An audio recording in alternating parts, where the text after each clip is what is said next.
2026 வந்த உடனே பிகே வந்தாருன்னு நான் கேள்விப்பட்டேன். ஸ்டாலின் டிஎம்கேவை நம்பல, பிகேவை தான் நம்புறாரு. ஆக டிஎம்கேவை ஏன் நம்பலன்னா, சாதனைகளை சொல்லி ஓட்டு கேட்கறதுக்கு ஒன்னும் இல்லைங்க, வெறும் பேரு மட்டுமே வச்சுட்டு போறாங்க. அவங்க எந்த சாதனையும் திராவிட முன்னேற்ற கழக ஆட்சியில நடக்கல.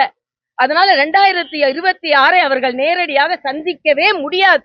ஒரு கஞ்சா கடத்தல்காரரை கூட வச்சிருந்தீங்க, இன்னும் வேங்க வயல்ல என்ன பிரச்சனை இன்னும் கண்டுபிடிக்க முடியல. சமூக நீதியை பற்றி பேசுவதற்கு உங்களுக்கு எந்த உரிமையும் கிடையாது. சொல்றாங்க நாங்க என்ன சாப்பிடணும் அப்படின்னு நாங்க தான் முடிவு பண்ணுவோம், நாங்க என்ன பேசணும் நாங்க தான் முடிவு பண்ணுவோம், என்ன மொழி பேசணும் என்ன. ஆனா நமது சகோதரர்கள் வேங்க வெயில்ல என்ன தண்ணி குடிக்கணும்னு கூட அவங்களுக்கு உரிமை இல்ல. இன்னைக்கு திராவிட முன்னேற்ற கழக ஆட்சி முற்றிலும் தோல்வி அடைந்த ஆட்சி. அதனால 2026 இவர்கள் எந்த விதத்திலும் சந்திக்க முடியாது, நேரடியாக சந்திக்க முடியாது. மக்கள் தகுந்த பாடத்தை புகட்டுவார்கள்.